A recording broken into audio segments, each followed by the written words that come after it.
vista químico, la diferencia entre la vitamina D2 y D3 no es para aburrirlos, es simplemente para que veamos una cuestión química. La vitamina D2, estoy pensando dónde apuntar, creo que a ningún lado. La vitamina D2 se caracteriza porque lo que tiene es un doble enlace entre el carbono 22 y 23 y un grupo metilo en el carbono 24. En cambio, la vitamina D3 tiene una ruptura a ese nivel. Y este es el típico gráfico de Holick que todos conocemos de New England, que es un artículo maravilloso escrito por Holick, donde nos resume un poco la fisiología básica de la vitamina D. Claro, pero ¿dónde tengo que apuntar? Allá. Entonces se me complica la visión. Haré lo que pueda. Entonces, la vitamina D3... justamente con los alimentos o vitamina D en general pasa a la circulación. Una parte de esta vitamina D se va a acumular en las células grasas y otra parte pasa a circulación. Cuando pasa a circulación, a nivel de la 25-hidroxilasa hepática, va a ser activada 25-hidroxivitamina D, y esa 25-hidroxivitamina D es de la cual nosotros medimos los niveles plasmáticos y de la cual nosotros hablamos. Cuando esa 25-hidroxivitamina D pasa a nivel renal, la 1-alfa-hidroxilasa la va a transformar en 1,25 de hidroxivitamina D3, que esa es la que va a hacer las funciones activas a nivel intestinal, que luego lo vamos a ver cómo interviene en la absorción intestinal de calcio, en la regulación de calcio, fósforo, en osteoblastos, en osteoclastos, y es la que va a hacer tanto las acciones, obviamente, esqueléticas como extraesqueléticas. Yo, como lo dijo mi título, me voy a referir a todo lo esquelético. Los diferentes genes target de 25-hidroxivitamina D3 fueron localizados, como ustedes pueden ver en pantallas, múltiples genes en múltiples tipos celulares, y eso hace que expliquen las diferentes acciones positivas en los diferentes órganos y sistemas. ¿Cómo hace su acción vitamina D? Es una vitamina que tiene amplísima solidez en todos los estudios de ciencias básicas, y se ha visto que la vitamina D ejerce su acción por los receptores de membrana, tanto los receptores nucleares como el receptor de membrana per se.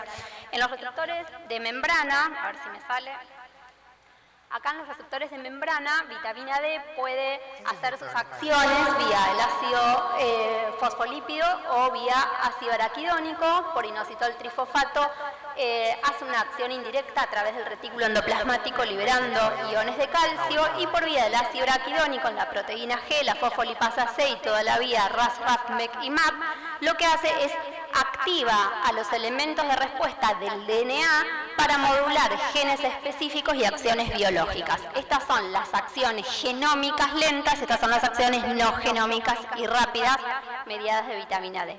También esta 1,25 de hidroxivitamina D por liposolubilidad es internalizada y ejerce su acción a nivel del BDR nuclear, que se heterodimeriza con los receptores de retinoides, se une al ADN, y lo que va a hacer es disparar la activación de genes específicos vinculados a las acciones de acuerdo al tipo de célula del cual estamos hablando. Si nosotros tenemos en cuenta un panorama general de vitamina D, todos sabemos que hay determinadas condiciones, como generalmente después de los 50 años, una baja exposición solar, el uso de protectores solares, la polución del aire, dependiendo del, digamos, del color de la piel, de la latitud y de la sesión, hay determinadas condiciones fisiológicas que nos van a hacer que nosotros tengamos que suplementar a esos pacientes para que todas estas acciones biológicas puedan llevarse a cabo. Pero después tengo otras situaciones, como por ejemplo pacientes con baja biodisponibilidad, que son los pacientes que tienen sobrepeso u obesidad, pacientes que consumen otras drogas que interfieren en el metabolismo de vitamina D, pacientes que tienen una disminución de la síntesis porque tienen una disfunción hepática, o aquellos pacientes que tienen una pérdida de la acción de la 1-alfa-hidroxilasa renal, como por ejemplo en algunas enfermedades renales crónicas o en algunas enfermedades paratiroides, donde excede lo fisiológico y donde también voy a tener déficit de vitamina D. Las mayores fuentes van a ser la luz solar en un 80%, pero después vamos a ver que esto depende de la edad del paciente, y en una menor proporción, un 20% el restante, puede ser a través del consumo de la dieta en alimentos fortificados con vitamina D.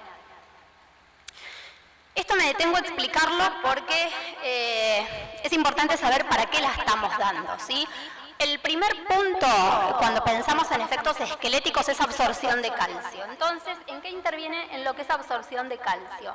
Lo que va a hacer a través de los BDR de vitamina D que existen en los enterocitos, va a aumentar la expresión de las claudinas, que son las proteínas de las membranas vasolateral, estimula a su vez a la expresión de los TRBP6, que lo que van a hacer es aumentar la absorción intestinal de calcio, y ante situaciones de hipocalcemia directamente se produce un influjo de calcio desde membrana vasolateral, independientemente de lo que son los mecanismos reguladores genómicos mediados por BDR.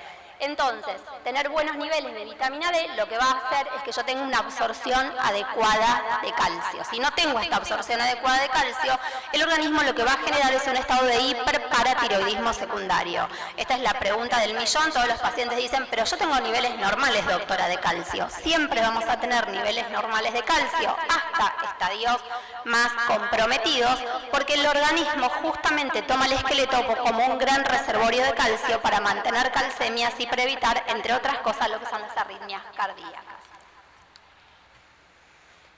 Entonces, las diferentes acciones a nivel celular ampliamente demostradas es que van a codificar específicamente estimulando proliferación, diferenciación, apoptosis, el estrés oxidativo, transporte de membrana, inflamación, la mineralización a nivel del tejido óseo o en algunos casos también de adhesión. Como el BDR y la acción de vitamina D la tengo en múltiples órganos y sistemas, que esto lo va a ver el resto del doctor Carlos Ríos, vamos a ver que va a tener efectos positivos en pacientes con cáncer, en algunos trastornos de piel, en eventos cardiovasculares, importantísimo a nivel muscular porque está vinculado justamente también con todo lo que es el calcio, el hueso, la homeostasis fosfocálcica, y todos conocemos el concepto osteomioarticular que van de la mano, y también en otros órganos y sistemas. Con lo cual la hipovitaminosis D está asociada ampliamente ya desde hace años a bastantes trastornos agudos y trastornos crónicos. Todos estos mecanismos que vimos, tantos nucleares, por su acción en receptores nucleares como receptor de membrana, lo que van a hacer es estimular acciones clásicas o acciones no clásicas. ¿Cuáles son las acciones clásicas? Son todas las que están relacionadas con el metabolismo óseo, que fueron las primeras descritas. Las no clásicas serían las que corresponden al resto de los órganos y de sistemas. Como ya dijimos, esto se va a producir por justamente la presencia en diferentes tipos de células que se halló a nivel de investigación básica de los BDR, y así es como identificamos las diferentes acciones. ¿Qué conocemos de vitamina D? Les traje experiencia propia en la Argentina. Esto está ampliamente descrito en diferentes países a nivel del mundo. Si nosotros medimos los niveles de vitamina D, tenemos una variación estacional. Esto, por ejemplo, son mediciones en niños en Ushuaia, que es la ciudad más austral de Argentina, donde vimos que tanto en invierno como en verano tienen bajos niveles de vitamina D, pero si comparo las estaciones, por supuesto, estos valores son significativamente menores en invierno que en verano. Cuando se hace la curva paralela de PTH a menores valores de vitamina D, tengo un ascenso en espejo de paratormona y viceversa. Así que esa es la regulación que tiene que ver PTH con vitamina D. Y cuando se compara Ushuaia, Comodoro Rivadavia y Buenos Aires, es decir, a diferentes latitudes, igualmente encontramos disminución de los niveles de vitamina D. Por supuesto, en Buenos Aires son mayores que en el sur del país, pero encontramos menores niveles de vitamina D. Y cuando hicimos un mapa más ampliado, donde tomamos las provincias del norte argentino, centro y sur, en las tres regiones encontramos hipovitaminosis D, y en el norte la media fue de 20 nanogramos mililitros, que sigue siendo deficiencia de vitamina D, por esto de que la gente se cubre, etcétera, del sol y demás. Entonces, ¿qué es lo que nos demuestra esto? Que sí, que tenemos una elevada incidencia de hipovitaminosis D. Este fue un estudio que hicimos en el 2015, en donde testeamos a una población de Rosario sana, que no tenían medicaciones que interfirieran con el metabolismo de vitamina D, ni enfermedades de causas secundarias que alteraran su metabolismo, y nos encontramos que solamente el 14% de la población tenía valores mayores a 30 nanogramos mililitros y el restante tenían diferentes grados de déficit de vitamina D. Cuando lo evaluamos y comparamos en ambos sexos, encontramos hipovitaminosis D siendo más importante en mujeres que en varones. Y cuando lo estratificamos después de los 50 años en décadas, nos encontramos que a medida que aumentaba la edad, iban disminuyendo paralelamente los niveles de vitamina D y encontramos así una correlación negativa entre los niveles de vitamina D y la edad. Obviamente lo suplementábamos todos con los esquemas de suplementación que vamos a hablar después. Estos pacientes fueron suplementados con dosis de 100.000 unidades porque en ese momento era lo que estaban en Argentina. Llegamos a un perfil de seguridad y nunca tuvimos un perfil de toxicidad. Entonces, la experiencia epidemiológica dice que tenemos alta prevalencia de hipovitaminosis D, que afecta tanto a niños como a adultos, que a mayor edad tenemos mayor hipovitaminosis D, que es más frecuente en la mujer, que es independiente de la estación del año y de la ubicación geográfica, si bien hay en ciertas regiones, por supuesto, y estaciones que van a tener menor nivel, y que la suplementación es necesaria para llevarla a niveles óptimos. Entonces, dentro de las causas de hipovitaminosis D podemos tener aquellos pacientes que tienen una disminución de la síntesis en la piel, disminución de la biodisponibilidad, aumenta el catabolismo o bien disminuye la síntesis, o tengo después las alteraciones hereditarias o adquiridas. La disminución de la síntesis en la piel, todos sabemos que el uso de protección solar lo que me va a hacer es impedir una correcta producción de vitamina D, los pacientes con hiperpigmentación, la estación del año, la latitud o los grandes quemados, que en esas áreas obviamente no se va a producir vitamina D.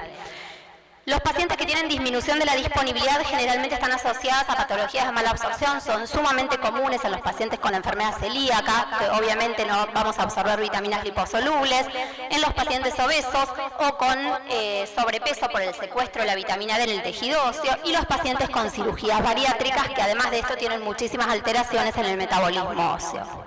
Como aumento de catabolismos, los fármacos son más que importantes, anticonvulsivantes, los glucocorticoides, los antirretrovirales, la disminución de la síntesis, como ya mencionamos, en los pacientes con enfermedad hepática crónica, renal crónica, en el síndrome nefrótico, y después tenemos alteraciones adquiridas menos frecuentes, como la osteomalacia inducida por tumores, un poco más frecuente el hiperparatiroidismo primario y el hipertiroidismo, y los desórdenes granulomatosos, que lo que producen es un aumento de concentración de vitamina D local a nivel del granuloma, pero después inhibe asistémico.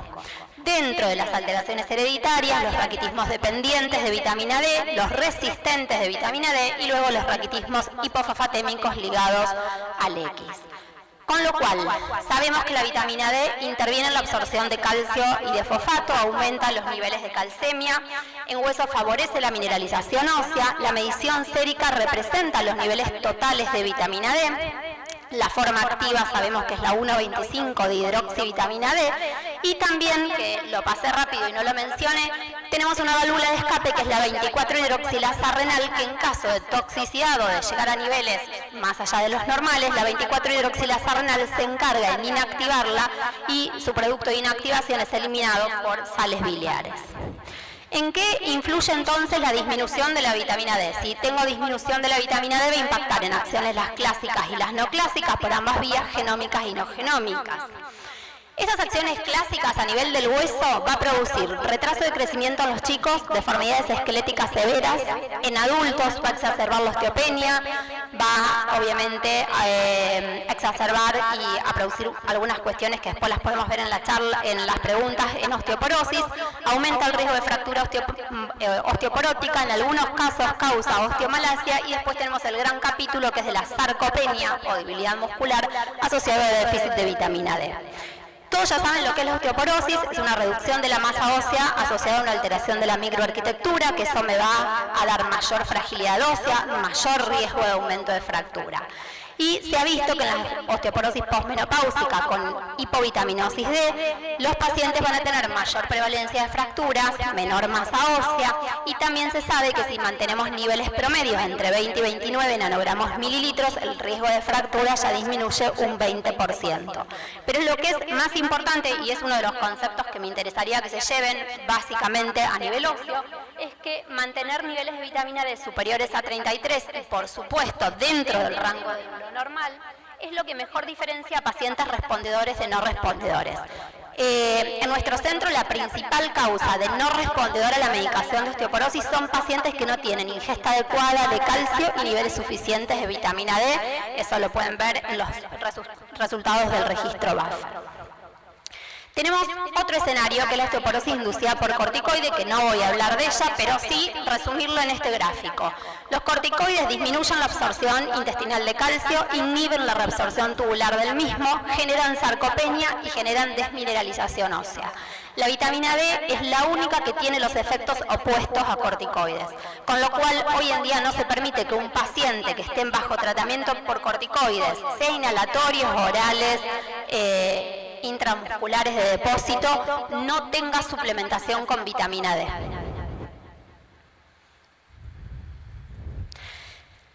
Y las fracturas por fragilidad es un capítulo súper importante porque estamos hablando de hueso y porque sabemos que esas fracturas una vez la espera en gente más grande, pero el punto que tenemos que ver es que ya hace unos años hablan de las fracturas centinelas, que son esas fracturas que ocurren por caída de propia altura y que me están indicando que la masa ósea algo está funcionando mal. Hoy en día se sabe que esos pacientes que se han fracturado antes de los 50 años tienen un 75% de probabilidad de sufrir una fractura nueva después de los 50 años, con lo cual en los pacientes con fractura también vamos a indicar vitamina D. Y a nivel del músculo, la hipovitaminosis D no corregida puede producir una sarcopenia, que en el caso de los pacientes, por ejemplo, reumatológicos, que es nuestra área, tenemos la sarcopenia por la enfermedad reumatológica, la sarcopenia por los corticoides y generalmente la sarcopenia asociada a déficit de vitamina D. Esta acción a nivel de las fibras musculares está ampliamente estudiada, tiene acciones a nivel genómicas y no genómicas, se caracteriza por debilidad muscular, hipotonía, miopatía proximal y en las cinturas pelvianas, imposibilidad en la flexoextensión, mancha insegura, instalación lenta. Primero aparece pérdida de fuerza, después aparece debilidad, después aparecen las caídas y después consecuentemente aparecen las fracturas. Para poder salir de esta sarcopenia, el paciente le lleva de 6 meses a 1 año, ¿sí? Porque lo que hay es una atrofia de las fibras musculares tipo 2 y está demostrado que después de 1 año, no solamente con vitamina D por supuesto, mejorando los valores de vitamina D, calcemia, proteínas y con un plan de rehabilitación podemos mejorar la sarcopenia de ese paciente. Y les voy a mostrar algo que hizo un poco de ruido, pero le voy a mostrar el análisis porque no tenemos que acostumbrarnos a leer las conclusiones, que fueron que en el título sobre caídas y fracturas no vertebrales en pacientes suplementados con vitamina D, que eran los resultados del estudio VIDA, donde de 8.000 pacientes que se habían reclutado, terminaron estudiando 2.500 pacientes. Esto fue un análisis post-hoc que se hizo sobre las caídas y las fracturas no vertebrales y que compararon una rama de pacientes suplementados versus pacientes no suplementados. Incluyeron en estos 4.000 pacientes estudiados totalmente participantes entre 50 y 85 años de Nueva Zelanda y evaluaron que no tuvieran desórdenes psiquiátricos, hipercalcemia, nefrolitiasis, sarcoidosis, patología paratiroidea o cirugía bariátrica. Cuando los analizaron dijeron que encontraron que no habían diferencias significativas en las caídas y en fracturas no vertebrales entre pacientes que habían recibido vitamina D versus los que habían recibido placebo. Lo mismo se puede observar en las curvas Cox, tanto para caídas como para fractura. Estos pacientes habían recibido una suplementación mensual de 100.000 unidades de vitamina D por una media de 3 años, que no presentó diferencias estadísticamente significativas en caídas y en fracturas. Entonces la conclusión dice, vitamina D no sirve para prevenir fracturas y caídas. Ahora bien, ¿qué tenemos que ver? Que los participantes de la comunidad se desconocía la densidad mineral ósea, se desconocían factores de riesgo, no se sabía si tenían enfermedades asociadas y no fueron claramente definidos los outcomes de la población, con lo cual no se pueden sacar mayores detalles de estos estudios. Este es un paciente real con osteomalacia, una paciente que había estado tomando anticonvulsivantes por 30 años, nunca le habían medido ni calcemia ni fosfatemia, ni había sido suplementada con vitamina D. estaba postrado en cama por un dolor óseo profuso con múltiples fracturas a nivel de ramas isquiopubianas y encontramos un cuadro de osteomalacia con bajo calcio iónico, hipofosfatemia, hipovitaminosis D. ¿Y por qué tenemos que identificarlo? Porque podemos malinterpretar este cuadro como osteoporosis, indicar antirresortivos y estamos haciendo exactamente lo que no debemos hacer en los cuadros de osteomalacia. Lo que tenemos que darle es simplemente minerales al hueso, recuperar la masa ósea, darle calcitriol, darle vitamina D, darle calcio y solo el hueso va a ir mejorando. Entonces, ¿cuál es la evidencia en ciencias básicas? Es ampliamente conocido la acción de los osteoclastos que erodan el hueso en 15 días y que los osteoblastos van formando en esas lagunas de resorción en 3 meses. Pero esa acción de osteoblastos y osteoclastos depende de varios sistemas, depende de la vía de las Wnt y de las proteínas óseas morfogenéticas, de la paratormona, de la hormona de crecimiento, del factor de crecimiento similar a la insulina y también de las proteínas óseas morfogenéticas vía las diferentes señales intracelulares, tanto de las proteínas SMAD como MAP. ¿Para qué señalo esto? Porque la vitamina D es un punto en toda esta vía de señalización a nivel de lo que es la mineralización ósea.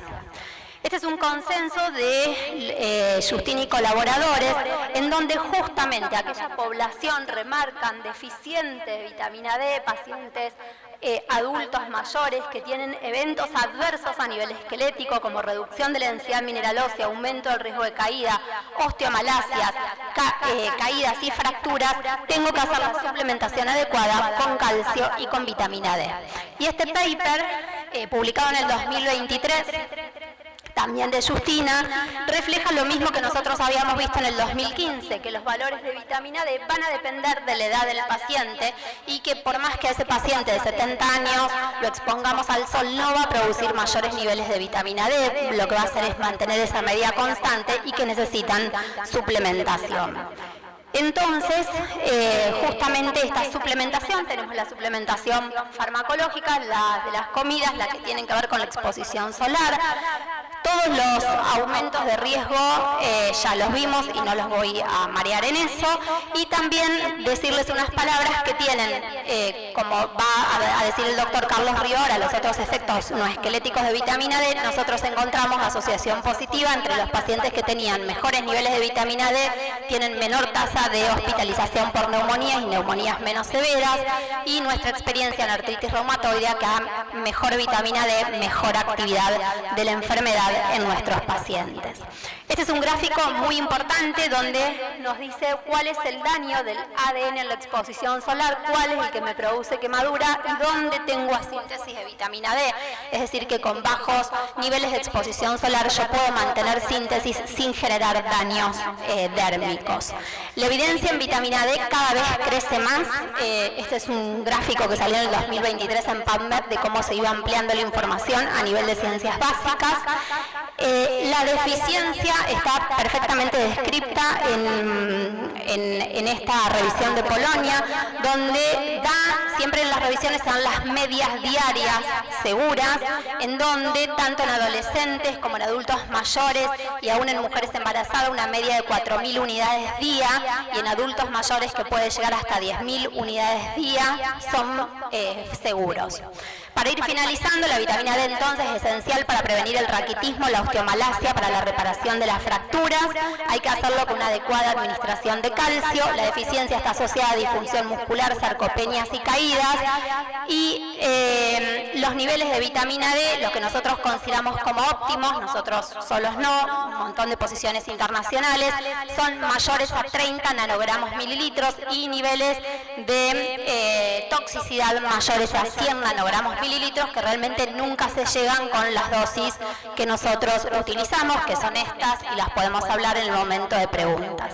Con lo cual, voy a terminar las conclusiones con el último paper de la Sociedad de Endocrinología Clínica, donde se sugiere suplementación de vitamina D a todo aquel paciente que le falte, para aquellas personas de 75 años o más debido a su potencial para reducir el riesgo de mortalidad, en embarazadas para disminuir el riesgo de embarazo, a todas las personas también con prediabetes y otras enfermedades endocrinológicas y reumatológicas, y se sugiere no realizar screening de rutina en toda la población población, salvo en aquellos pacientes que sí tengan causas secundarias que bajen los niveles de vitamina D y que requieran ser suplementados.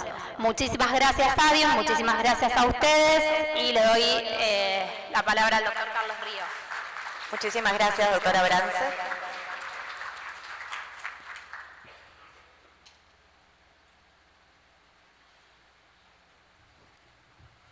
Hola, ¿me escuchan bien? Buenos días.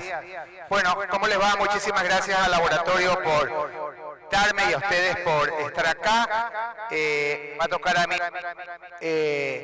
de los beneficios extraesqueléticos de la vitamina D. Me voy a centrar específicamente en los beneficios sobre la parte reumatológica porque existen otros beneficios como la parte cardiovascular, la parte neurológica, por ahí el sobrepeso y la obesidad. Estos son mis conflictos de interés. La charla no tiene ningún laboratorio. Recuerden ustedes que la vitamina D es una vitamina liposoluble y que en los últimos años hay suficiente evidencia sobre su efecto sobre el sistema inmunológico. Ya la doctora Brance les ha explicado el mecanismo. La principal fuente es la exposición solar, que convierte el 7-dihidrocolesterol en previtamina D3, que viaja al hígado donde sufre una hidroxilación y posteriormente viaja al riñón para una nueva hidroxilación. ¿Qué pasa acá en Latinoamérica? Miren, estos son unos datos del estudio Audi Latam publicado por la doctora Patricia Claro, una reumatóloga de la Ciudad de México, y ella dice que hay una verdadera epidemia de deficiencia de vitamina D en toda la región.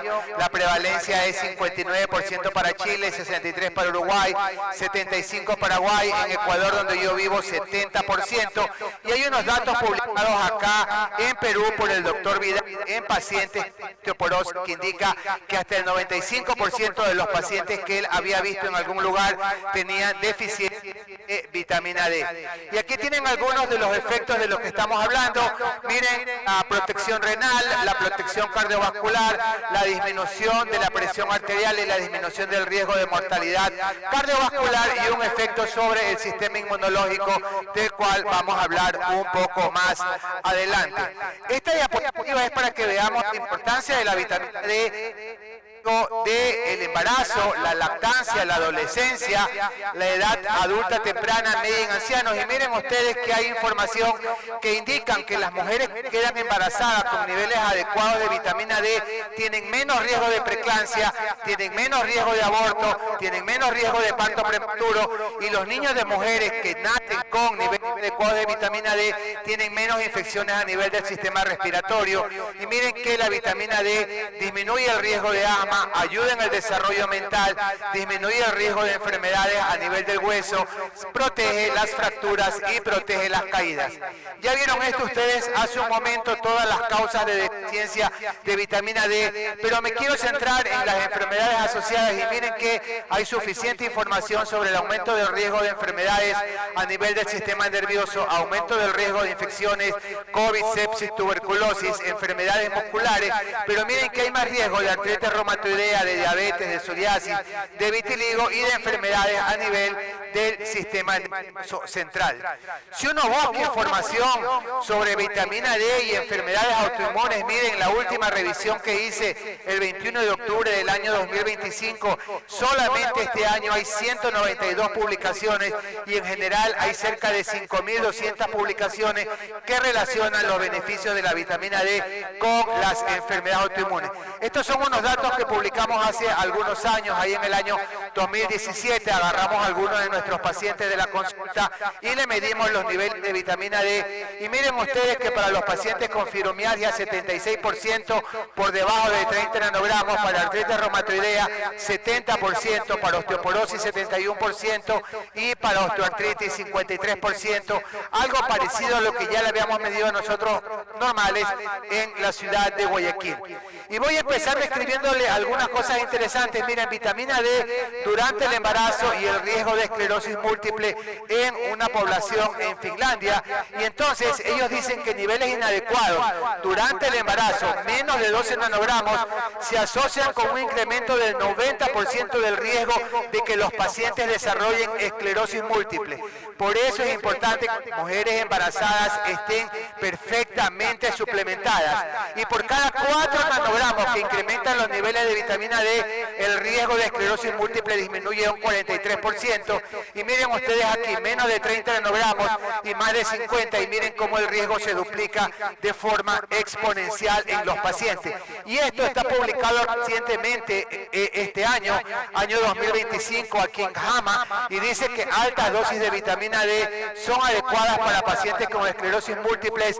Toman una población de 316 pacientes, los subdividen en suplementación de vitamina D y de placebo, y se dan cuenta que los pacientes que reciben suplementación de vitamina D tienen menos cuadros de actividad en relación a la esclerosis múltiple, y lo que ellos hacen es que le dan 100.000 unidades de vitamina D cada 15 días a los pacientes con esclerosis múltiple, y aquí comparan a los pacientes que toman placebo y a los pacientes que toman la suplementación de vitamina D para ver el tiempo de sobrevida con menor cantidad de actividad de enfermedad, y los pacientes que reciben suplementación tienen menos actividad de enfermedad.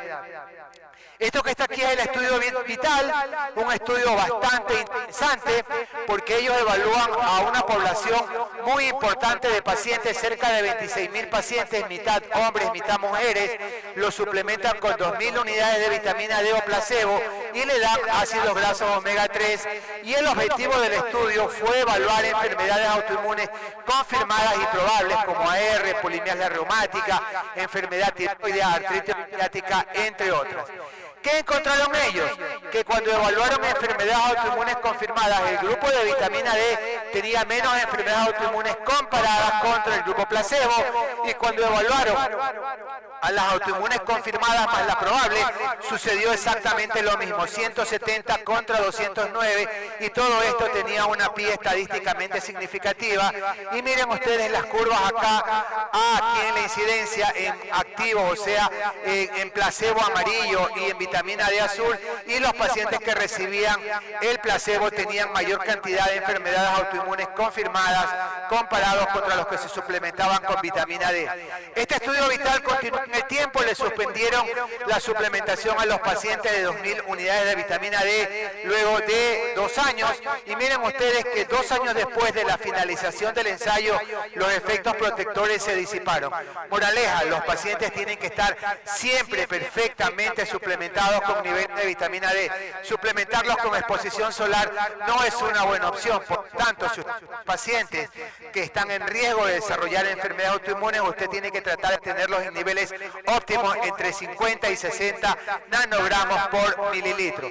Y acá tienen el efecto de la vitamina D al sistema inmunológico. Ya Lorena les explicó lo del receptor de la vitamina D, pero miren que tiene una acción sobre la inmunidad innata, mejora las defensas contra patógenos y reduce la actividad excesiva, disminuye la actividad de los linfocitos TH1 y TH17 y aumenta la producción de citoquinas proinflamatorias, y aquí podemos ver el efecto sobre los linfocitos B, disminuye la activación de los mismos, el efecto sobre los linfocitos TH1, TH17, aumenta las catelicidinas y las defensinas, y es por eso que en la época del COVID se decía que los pacientes tenían que estar suplementados adecuadamente con vitamina D para que tengan una enfermedad menos severa, la acción sobre las células dendríticas y el aumento de producción de citoquinas antiinflamatorias. Muchísima información publicada en enfermedades reumáticas. Este es un estudio de ahí del 2012. Miren, el estudio que les presenté ahora de la doctora Costebarde de Canadá era del 2022 y esto fue publicado en el año 2012. Evalúan 215.000 pacientes, encuentran 875 casos de artritis reumatoidea, y ellos concluyen que en el grupo de pacientes que tenían ingesta de vitamina D más alta había una disminución del riesgo de artritis reumatoidea del 24%. Y en el trabajo publicado recientemente una nueva reducción de artritis reumatoidea del 40%, y este estudio sugiere que la suplementación de vitamina D se asocia con menos riesgo de desarrollar artritis reumatoidea. Pero la deficiencia de vitamina D no solamente que disminuye el riesgo, también disminuye la actividad de la enfermedad, publicado en el año 2017. Ellos evalúan un subgrupo de pacientes en el cual les interesa ver actividad de enfermedad, discapacidad y calidad de vida. Ellos encuentran que 66% de los pacientes tenían deficiencia de vitamina D y un 25% tenían deficiencia grave de vitamina D. ¿Y qué encontraron? Que los pacientes que tenían niveles más bajos de vitamina D tenían mayor actividad de enfermedad cuando se los comparaba con una calculadora que utilizamos los reumatólogos que se llama DAS28, y tenían mayor discapacidad cuando los evaluamos por un cuestionario que se llama HAQ. Por lo tanto, la conclusión de este estudio es que niveles inadecuados de vitamina D se asocian a discapacidad y se asocian a actividad de la enfermedad. Acá tienen algo relacionado con vitamina D antes y durante el uso de metotrexate. Metotrexate es la droga gold estándar del tratamiento de la artritis reumatoidea, y lo que ellos encuentran es que los pacientes que tienen niveles más altos de vitamina D antes de iniciar el metotrexate tienen un riesgo disminuido de mortalidad del 28%. Ellos concluyen que no entienden la relación, pero lo que sucede es que en estudios de cáncer se ha demostrado que la suplementación adecuada de cáncer también disminuye la mortalidad de pacientes con algún cáncer. Deficiencia de vitamina D y fracturas, ya Lorena les habló de esto. Esto es una población japonesa, 2.500 pacientes. Encuentran un grupo de pacientes que tenían fracturas incidentales, y lo que ellos encuentran es que los pacientes con artritis reumatoidea que tienen vitamina D más baja tienen mayor cantidad de fracturas clínicas y mayor cantidad de todas nuevas fracturas osteoporóticas. Todo paciente con enfermedad autoinmune debe estar suplementado adecuadamente con vitamina D. ¿Y qué pasa con la sarcopenia y la artritis reumatoidea, que es una verdadera pandemia? Nosotros tenemos un estudio de población con sarcopenia que indica que el 70% de los pacientes que tienen osteoporosis tienen asociada sarcopenia, que es pérdida de masa muscular. Pero miren lo interesante, los pacientes con artritis reumatoidea que tienen deficiencia de vitamina D tienen menos masa muscular, tienen menos fuerza muscular, tienen menos velocidad de marcha, tienen más sarcopenia severa, pero lo más importante de todo esto es que los pacientes que tienen bajos niveles de vitamina D tienen mayor discapacidad comparados contra los pacientes que tienen niveles más altos de vitamina D. Y acá tienen otro trabajo de fractura y sarcopenia, y miren ustedes cómo el riesgo de que los pacientes tengan fracturas incidentales es de 4.2 si tienen sarcopenia, y se eleva a 11,9 si tienen deficiencia de vitamina D, y se eleva a 25 si tienen artritis reumatoidea, sarcopenia y deficiencia de vitamina D. Bien, lo mismo de este trabajo, pacientes sin sarcopenia, pacientes con sarcopenia. Los pacientes con sarcopenia tienen más discapacidad, más actividad de enfermedad, menos masa muscular, y por lo tanto tienen peor calidad de vida comparados contra los otros pacientes. Del lupus eritematoso sistémico, los reumatólogos siempre supimos que tenían niveles inadecuados de vitamina D, ya que los lupus no pueden tener exposición solar, porque la exposición solar en los lupus le puede incrementar la actividad de la enfermedad. Y miren ustedes, la deficiencia de vitamina D en el lupus está correlacionada con la fotoprotección. Los glucocorticoides reducen la absorción y aumentan el catabolismo. Los anticonvulsivantes bloquean el metabolismo de la vitamina D. Los antipalúdicos inhiben la conversión de 25-hidroxivitamina D a 1,25, y los inhibidores de calcinurina como ciclosporina y tracolimus suprimen el receptor de vitamina D. Yo digo que los reumatólogos somos una máquina de bloquearle la vitamina D a los pacientes lúpicos. Todo lo que les damos hace que bloqueen la vitamina D, el corticoide, cicloroquina, el micofenolato de mofetilo y la fotoprotección. Algunos datos sobre el lupus, miren ustedes, vitamina D y actividad de la enfermedad, dos grupos, grupo con lupus, grupo control. Los pacientes que tienen lupus tienen niveles de complemento sérico C3, C4 más bajos, también tienen menos vitamina D y también tienen mayor presencia de anticuerpos anti-DNA, lo cual lo correlaciona con mayor actividad de la enfermedad. La fatiga es una complicación importante de los pacientes con lupus. Esta publicación del año 2025 evalúa a una serie de pacientes, dividen a los pacientes en dos grupos. grupo. A un grupo le dan 4.000, a otro grupo le dan 8.000 unidades diarias de vitamina D, y lo que ellos hacen es que evalúan el cuestionario de fatiga y el cuestionario de actividad de la enfermedad, y tanto para los pacientes que reciben 4.000 unidades diarias, que son 120.000 unidades al mes, como para los pacientes que reciben 8.000 unidades diarias, que son 240.000 unidades al mes, los pacientes tienen menos fatiga y tienen menos actividad de la enfermedad. No hay que tenerle temor a utilizar altas dosis de vitamina D, porque lo que se sabe es que la vitamina D tiene un efecto inmunomodulador. Yo sé que hay algunas publicaciones ahí que relacionan algunos eventos adversos, pero en relación costo-beneficio, el beneficio es mucho mayor. Y acá tienen otra población que compara pacientes con lupus y pacientes con controles. Miren ustedes que los lúpicos tienen niveles más bajos de vitamina D, y luego evalúan solamente a los lúpicos, y los lúpicos que tienen nefritis tienen niveles más bajos de vitamina D, y la vitamina D en los nefríticos se asocia con más DNA y con más actividad de la enfermedad. Las miopatías inflamatorias no quedan afuera. Este metaanálisis dice que encontró niveles más bajos de vitamina D en pacientes con miositis inflamatoria, y que niveles bajos de vitamina D se asocian a mayor presencia de autoanticuerpos en estos pacientes. Y las estatinas, que están relacionadas con miositis, miren ustedes, impacto de la vitamina D en las estatinas inducen miopatía, y aquellos pacientes que tienen niveles más bajos de vitamina D tienen mayor frecuencia de miopatía comparados contra aquellos que tienen niveles más altos de vitamina D. Moraleja, siempre que usted le va a dar una estatina a un paciente, asegúrese de que ese paciente tiene niveles adecuados de vitamina D, porque puede ser que la deficiencia se asocie a una miopatía.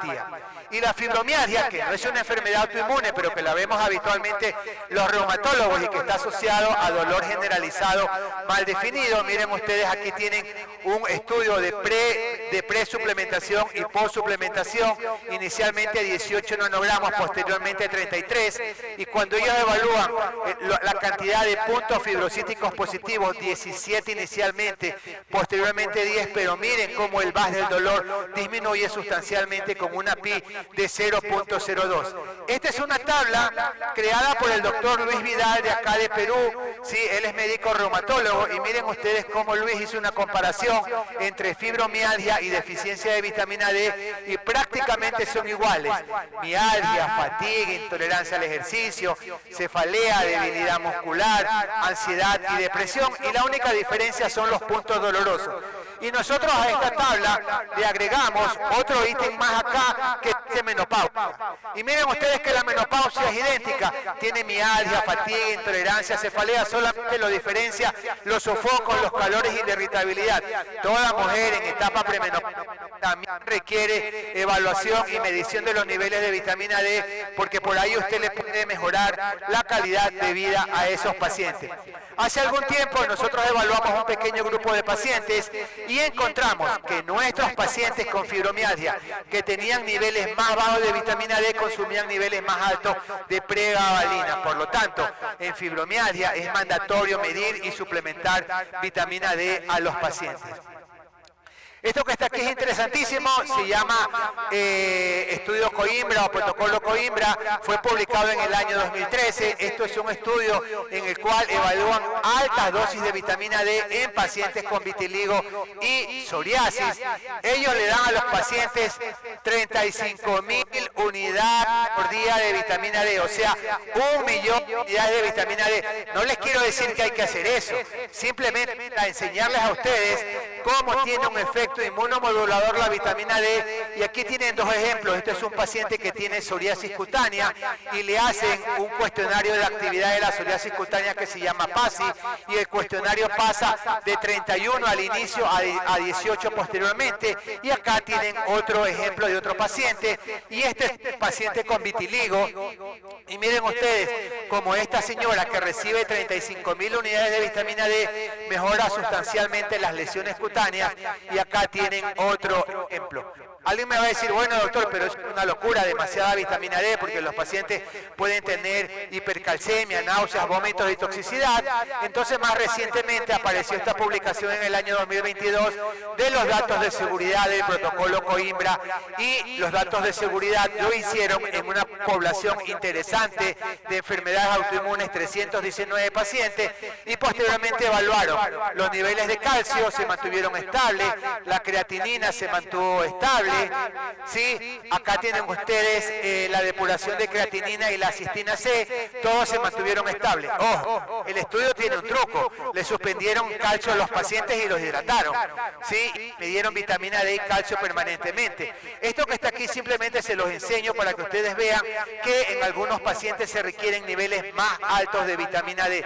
Ya Lorena les habló de las guías, estas son las guías del 2011 de la Asociación Americana de Endocrinología, que dice que los pacientes deben recibir 50.000 unidades semanas durante 8 semanas, o si los pacientes están con obesidad, entre 6.000 y 100.000. O sea, si el paciente está con obesidad, 1.000 por 30 días son 300.000 unidades al mes. ¿Por qué los pacientes con sobrepeso requieren mayor cantidad? Porque la vitamina D es liposoluble y queda atrapada en la grasa y posteriormente no puede ser utilizada. Y estas son las guías de la Federación Latinoamericana de Endocrinología, que dicen que los pacientes pueden recibir o 50.000 o 100.000 unidades cada 2 semanas durante 8 semanas y después pasarlas a terapia de mantenimiento a algunos de nuestros pacientes.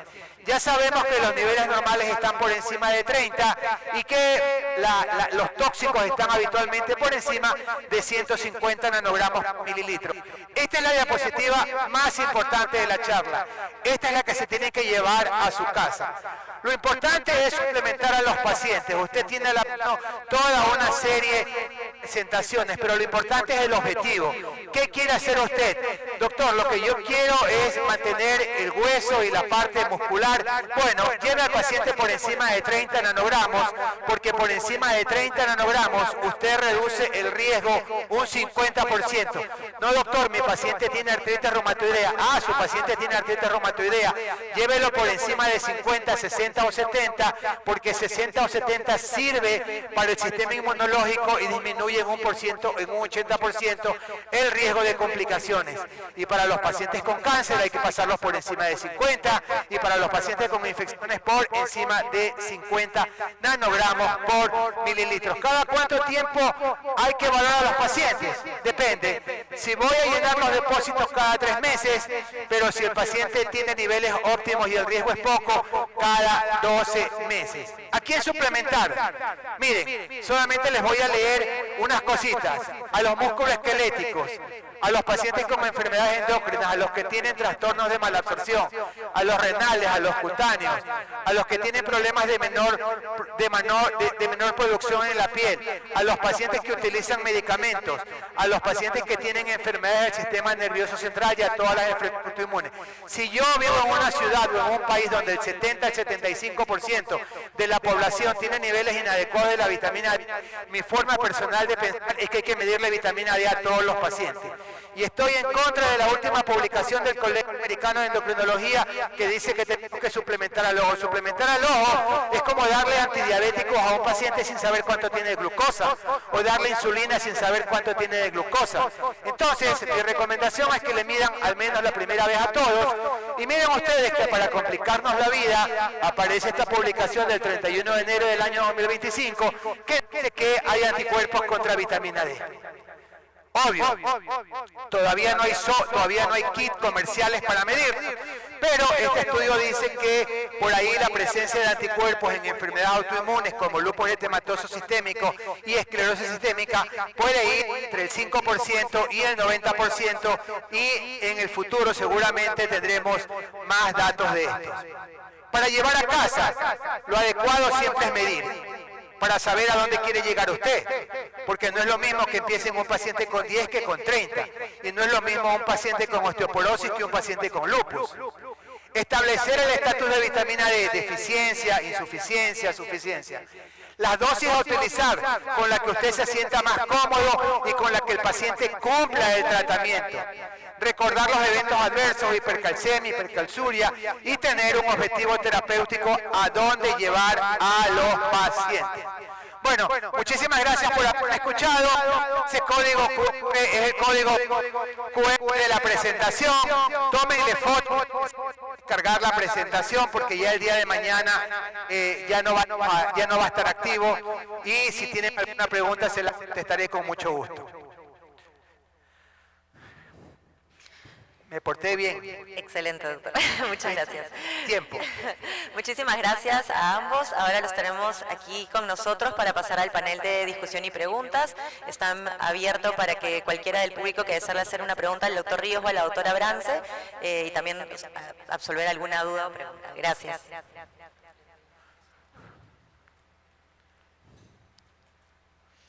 ¿Alguien tiene alguna pregunta, duda? ¿No? Yo voy a hacerte una, Carlos. Dime. Así rompemos un poco Sí. el hielo, ¿te parece? Ajá. Bueno, me encantó compartir la Gracias, charla con vos, que nos igualmente. conocemos mucho de Panlar. Lo dejaste entrever, pero me parece importante reforzar el concepto, porque muchos creen dosis altas 100.000 unidades, Sí. y sabemos que dosis altas no son 100.000 unidades, dosis altas son más altas, hablamos de 300, 500, de otros ensayos que han intervenido en otros, o sea, reforzar un poco qué es dosis alta y qué importancia le das a la dosis de 100.000 unidades de vitamina D para todo lo que tratamos en el diario. Bien, muy buena pregunta. Mira, nosotros hicimos una publicación hace algún tiempo de dosis altas de vitamina D y las dosis altas están por encima de 100.000 unidades. Eso lo hice yo hace como 5 o 6 años, pero ¿sabes qué? A mí me parece que eso ya quedó un poco en el pasado, porque hoy en día se sabe cada vez que dosis más altas tienen un efecto inmunomodulador mayor. Entonces, utilizar 100.000 unidades es seguro. No tiene ningún evento adverso y por eso les traje el protocolo Coimbra, que no le dan 100.000, que le daban 1.000.000 de unidades a los pacientes, y también les traje el trabajo de esclerosis múltiple, en el cual le dan 200.000 unidades de vitamina D a los pacientes, y la guía del Colegio Americano dice que hay que darle 10.000 unidades por día, o sea que le dan 300.000 unidades a los pacientes. Por tanto, si yo tengo un paciente con deficiencia de vitamina D y el paciente está normopeso, le voy a dar 100.000 unidades semana, cada 15 días, 8 semanas o 12 semanas, y lo voy a medir.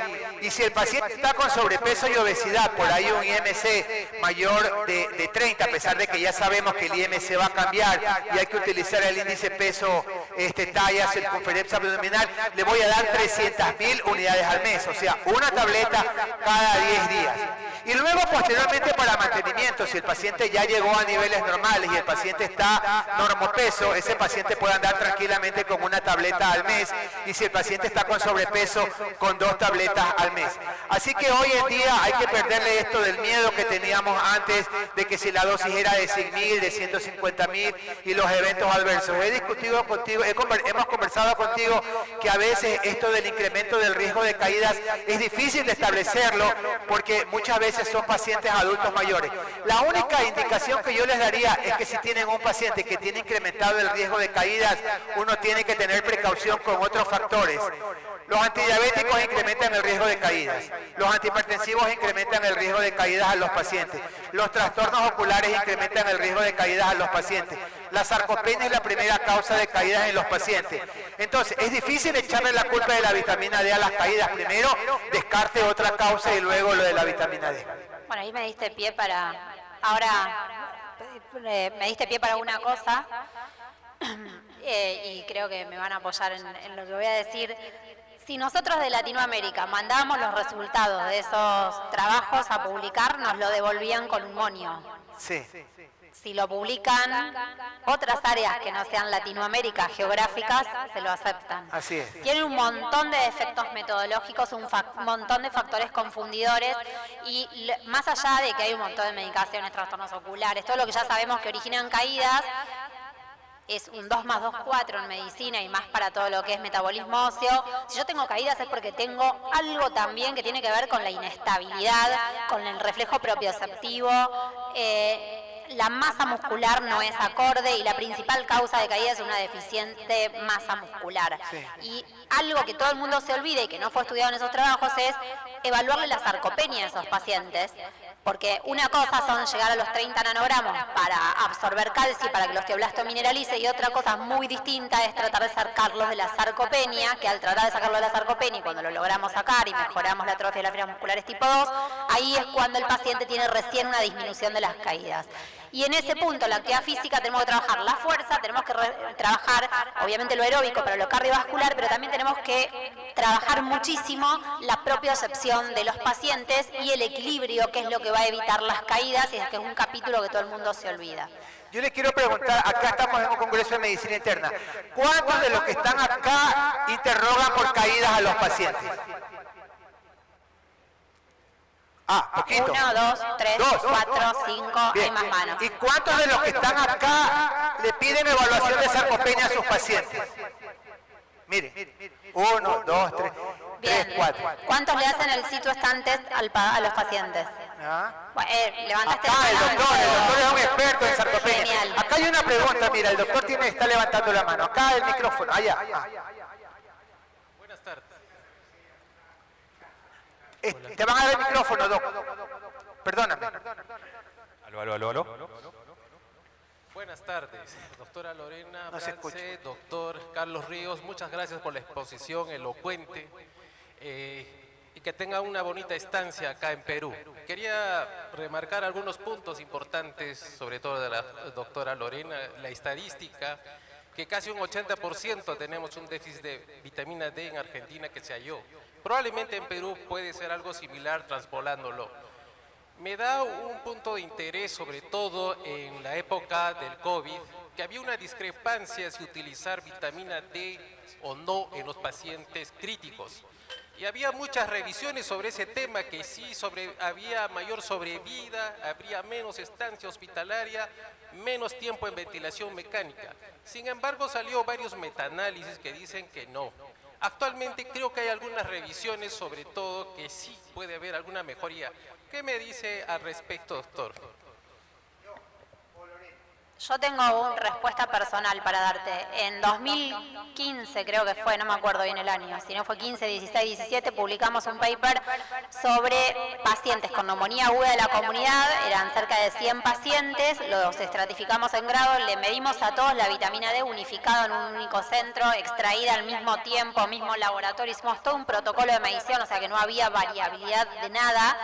Y lo que nos encontramos es que los pacientes que tenían menos niveles de vitamina D fueron los que necesitaron internación más prolongadas, asistencia mecánica respiratoria, versus aquellos pacientes que habían tenido mejores niveles de vitamina D, que habían tenido mejor pronóstico, menos días de internación, no habían ingresado a terapia intensiva. Esos son datos propios. Esos mismos datos propios, que lo ponemos en discusión en el trabajo, también se observan en un montón de otras situaciones críticas. Y se sabe que los pacientes que tienen mejores niveles de vitamina D tienen, menor causa de mortalidad por todas las causas, infecciones, se vio mucho y se estudió mucho en la época de COVID también los resultados favorecedores y el desarrollo a nivel molecular. Yo le doy mucha importancia a esto, hice mucho hincapié en lo básico, porque hay veces que nosotros tenemos resultados clínicos o metaanálisis, que estoy indirecto, pero son pocos los casos donde tenemos ciencias básicas más ciencias clínicas.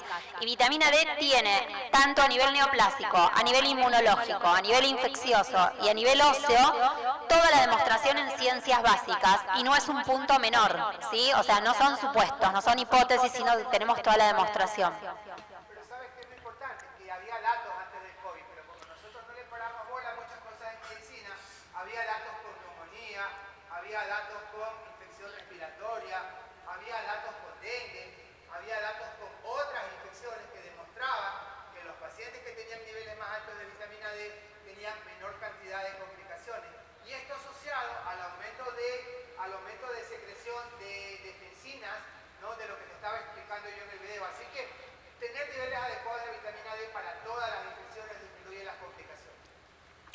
Por favor, sí, quisiera hacer un...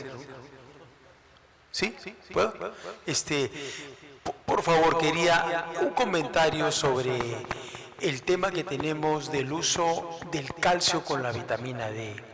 Yo entiendo que, en efecto, la importancia de vitamina D en nuestros pacientes internistas, reumatólogos, pacientes con inmunólogos, es trascendente, pero en el mercado farmacéutico tenemos bastante oferta de la vitamina D unida al calcio, y yo creo que ahí hay un problema. No sé qué tan necesario es. Los pacientes llegan con indicaciones de que no coman casi carnes porque le va a hacer mal con el tema reumatológico, que no se mueva mucho porque se puede fracturar algo, y encima calcio bastante y poquita vitamina D. Entonces yo veo ahí una incoherencia que quisiera merecerles ese comentario para que eso nos pueda ayudar, ¿no? Por un lado. Y por lo segundo, disculpe doctora, es los pacientes que tienen 40, 38, a partir de 40 de vitamina D, ¿no? Digamos, y que están con problema metabólico, problema autoinmune, digamos, llegar a 70, llegar a 80 está bien, es algo que quisiera también preguntar. Muchas gracias. Te respondo la primera parte y se la dejo la segunda a Carlos, así dividimos. Nosotros, cuando pensamos vitamina D y calcio para mineralización, todos los endpoints de hueso, fracturas, osteopenia, todo eso, necesito vitamina D y necesito calcio. Yo nunca los doy de la mano, yo, Lorena Brance, doy de vitamina D lo que necesita el paciente de acuerdo al valor basal, totalmente segura, las dosis de 100.000 unidades, no puedo hablar de dosis altas con 100.000 unidades, tiene un perfil de seguridad ampliamente demostrado, todas las curvas que se hicieron por lo menos en Argentina, tanto en niños como en adultos, no existían en ese momento las formas diarias, existían las formas de 100.000 unidades y todos los testeos y todas las publicaciones mías y las previas 2005 se hicieron todas con las de 100.000, tienen total perfil de seguridad. Punto y aparte, el tema de calcio el paciente lo necesita dependiendo, te lo redondeo en 1000 miligramos por día. Yo soy pro alimentos más ahí, enseñarle, tomarme el tiempo, sé que es incordioso, pero no pegárselo a la vitamina D porque no me sirve el calcio más 400 o el calcio más 800. O sea, yo tengo que llegar a un mejor nivel. Entonces, si vos me preguntás específicamente cómo llego a una mejor regulación, y voy a llegar a una mejor regulación dando vitamina D sola. Es más, aquel paciente que toma un comprimido de calcio, perdón que soy tan larguera, del comprimido de calcio ustedes a veces ven que el blister dice citrato de calcio 1500 miligramos. Tienen que leer la letra chica de lo que aporta de calcio elemental. Calcio elemental les va a decir un promedio de 300, 330 miligramos. El organismo absorbe 250 miligramos de calcio cada 3 o 4 horas por los TRBP porque se saturan todos los canales y receptores que les dije, con lo cual una pastilla de calcio reemplaza a un alimento promedio de calcio de 250 miligramos. La única regla, la única condición que escapa a esa regla de tasa máxima de absorción es que yo tenga un síndrome de hueso hambriento, que ahí voy a absorber todo lo que venga de calcio. Saco esa excepción y voy a absorber 250 miligramos cada 3 o 4 horas. ¿Cuál es el error de la gente? Cree que al ver un comprimido que dice 1400, les debe pasar a ustedes, 1500, 1400, 1900, como nos pasa en Argentina, creen que solucionaron el problema y no solucionaron nada. Le están dando de calcio elemental y de ese calcio elemental X está absorbiendo 250, con lo cual la nutrición tiene que ir y la suplementación de D también. Y si ese comprimido te aporta 200, 400 unidades, no hace la cuenta total. Necesito la suplementación puntual de D. Por eso, Lorena, la indicación sería 2 o 3 tabletas diarias de calcio, más al menos leche, yogur y queso de los pacientes. Claro, te las regalo con el reflujo y la gastritis y la acidez. Para tratar de completar. Lo que decías tú ahora de llevar a los pacientes, hay que subir a los pacientes, doctores, que depende de lo que tú quieras. Si, por ejemplo, están los datos de neoplasias que no hablamos acá. Los estudios de neoplasia de mama demostraron que niveles más altos de vitamina D disminuían sustancialmente la mortalidad por cáncer. No disminuían el cáncer, pero la mortalidad sí disminuía. Entonces, por eso yo ponía en mi conclusión, ¿qué tiene usted de diagnóstico y a dónde quiere llegar? Si usted tiene una mujer posmenopáusica que solamente tiene osteoporosis, bueno, déjela en 30-40. Pero si esa mujer posmenopáusica tiene también cáncer, llévela 80-90. Perfectamente de seguridad, no pasa absolutamente nada. Para que usted tenga complicaciones tiene que estar por encima de 150 nanogramos por mililitro. Y una de las personas que más sabe de vitamina D, que es el doctor Horit, inclusive está proponiendo que los niveles de seguridad llegan a 200 nanogramos por mililitro. Si quiere tener algo de seguridad, hidrate bien al paciente nada más y eso es todo. Pero súbalo hasta donde usted quiera, ¿sí? Sin ningún problema. Además del efecto de mortalidad en pacientes con cáncer, la doctora Adriana Duso, que es una investigadora argentina radicada en Estados Unidos, que hace más de 30 años investiga en vitamina D, vio y demostró los efectos antiproliferativos que tiene vitamina D en células neoplásicas en cáncer de mama, con lo cual lo que dijo el doctor Ríos es sumamente importante en esa población llevarlo a 70-80, por toda la evidencia que hay. Pero les cuento cuál es el error, por lo menos de muchos colegas argentinos que llegan, suponte en la menopausia, a un rango de 30 o 40, se la suspenden. Estamos en medicina. Si yo se la suspendo, retrocedo a foja cero. Lo que tengo que hacer es un plan de esquema para que ese paciente me perdure. Yo soy más de 40 nanogramos mililitro porque es lo que mejor regula los niveles de paratormona en sangre. 30 todavía me queda un poco bajo. En 40 es el valor óptimo para lo que estamos hablando de salud ósea. Pero tengo que seguir con vitamina D para que ese paciente pueda seguir con 40. No a la misma frecuencia, pero tengo que mantenerlo, no tengo que suspenderla.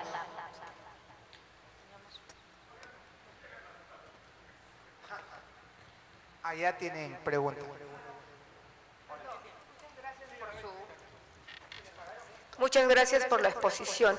Nosotros tenemos pacientes renales crónicos desde muy corta edad. A ellos necesitamos darle la vitamina D3 hidroxilada doble. ¿En cuánto equivaldría la dosis a una tableta de vitamina D de 100.000, por ejemplo? Le dan calcitriol, me decís. Sí, así es. Que tienen pacientes renales crónicos y ellos usan mucho el calcitriol, ¿a cuánto equivale a vitamina D tableta? No, es que no hay una relación. El paciente renal es un paciente totalmente diferente y no podemos decir que una tableta de 0,5 o 2 corresponden a 10, 20 o 30.000. Nosotros...